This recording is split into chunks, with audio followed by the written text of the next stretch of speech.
മന്ത്രിമണ്ഡലമായ മാനന്തവാടിയിൽ ബി.ജെ.പി. കളത്തിലിറക്കിയിരിക്കുന്നത് തന്ത്രപ്രധാനിയായൊരു നേതാവിനെയാണ്.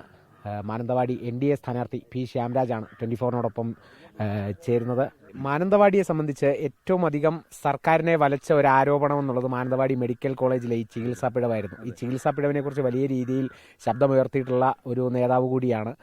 ഇപ്പോഴും ആ ഒരു കാര്യത്തിൽ ഒരു പരിഹാരം പൂർണ്ണമായി വന്നിട്ടില്ല. അന്വേഷണം നടക്കുകയാണ്. അതോടൊപ്പം തന്നെ അവിടെ CT സ്കാൻ എത്തിയതുമായി ബന്ധപ്പെട്ട് വലിയൊരു ആരോപണം, അത് പ്രവർത്തിപ്പിക്കാൻ വൈദഗ്ധ്യമുള്ള ജീവനക്കാരില്ല എന്നുള്ള ആരോപണമൊക്കെ ഉണ്ട്. ഈ ആരോപണങ്ങളൊക്കെ ഉയർത്തി തന്നെ ആയിരിക്കുമല്ലോ മുമ്പോട്ടുള്ള പ്രതിഷേധം എന്നാണ് കരുതുന്നത്. തീർച്ചയായിട്ടും മെഡിക്കൽ രംഗം നമ്മൾ വളരെയധികം, പ്രത്യേകിച്ച് ഈ വയനാടിന്റെ ഒരു പ്രത്യേകത എന്ന് പറയുന്നത് നമുക്ക് ഇവിടെ നിന്ന് മറ്റിടങ്ങളിലേക്ക് എത്തപ്പെടാനുള്ള പാടാണ്. ഇപ്പം ഞാൻ വരുന്ന ഇടുക്കിയുടെയും ഒരു പ്രശ്നം അവിടെയാണ്. വയനാട് നമുക്കൊരു പ്രധാനപ്പെട്ടുള്ള ഒരു അസുഖം എന്തെങ്കിലും ഉണ്ടായിട്ടുണ്ടെങ്കിൽ നമ്മൾ കോഴിക്കോട് മെഡിക്കൽ കോളേജിൽ വരെ എത്താനുള്ള ദൂരത്തിൻ്റെയും സമയത്തിൻ്റെയും വലിയൊരു പ്രശ്നമുണ്ട്.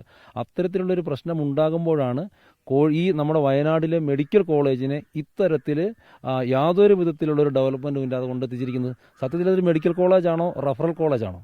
റഫറൽ മെഡിക്കൽ കോളേജാണ്. ഇവിടെ നിന്ന് വരുന്ന രോഗികളെ നേരെ കോഴിക്കോട് മെഡിക്കൽ കോളേജിലേക്ക് എത്തിക്കലാണ്. അതിനപ്പുറത്തേക്ക് എത്രയോ പേരാണ് മരിച്ചിരിക്കുന്നത്. ചികിത്സാ പിഴവ് മൂലം ആളുകൾ മരിക്കുന്നു. ഈ പറയുന്ന പോലെ അവിടുത്തെ ഉപകരണങ്ങൾ പോലും വേണ്ട രീതിയിൽ പ്രവർത്തിക്കാൻ വേണ്ടിയിട്ടുള്ള കാര്യങ്ങൾ ചെയ്യുന്നില്ല. അതായത് മെഡിക്കൽ കോളേജ് എന്ന് പറഞ്ഞ പേര് വെച്ചിട്ട്, ഒരു ബോർഡ് വെച്ചിട്ട് വയനാട്ടിലെ പാവപ്പെട്ടവരെ കബളിപ്പിക്കുകയായിരുന്നു സർക്കാർ. ഇതും ശക്തമായിട്ട് ജനങ്ങൾക്കുള്ളിൽ വികാരമുണ്ട്. ആ വിഷയങ്ങളെ ഏറ്റെടുത്തുകൊണ്ട് ഞങ്ങൾ ശക്തമായിട്ട് മുമ്പോട്ട് പോകും. BJPയെ സംബന്ധിച്ചിടത്തോളം ഇവിടെ സമഗ്രമായിട്ടൊരു വികസനം വരണം. ആ വികസനത്തിന് വയനാട്ടിലെ ജനങ്ങൾ എന്ന് പറയുന്നത് എല്ലാ കാലത്തും LDFന്റെയും UDFന്റെയും വോട്ട് ബാങ്കായിട്ട് നിൽക്കേണ്ട ആളുകളല്ല. അതിനപ്പുറത്തേക്ക് വികസനം ആഗ്രഹിക്കുന്ന ജനങ്ങളാണ്. ആ വികസനം കൊണ്ടെത്തിക്കാൻ LDFന് കഴിഞ്ഞിട്ടില്ല, UDFന് കഴിഞ്ഞിട്ടില്ല. അതുതന്നെയാണ് ഇടുക്കിക്കാരനായ ശ്യാംരാജിനെ മാനന്തവാടിയിലെ ജനങ്ങൾ ഏറ്റെടുക്കുമെന്നുള്ളത് തന്നെയാണ് പറയുന്നത്. ക്യാമറാമാൻ മനു ദാമോദരനൊപ്പം കാളിദാസൻ ദേവദത്തം, 24 വയനാട്.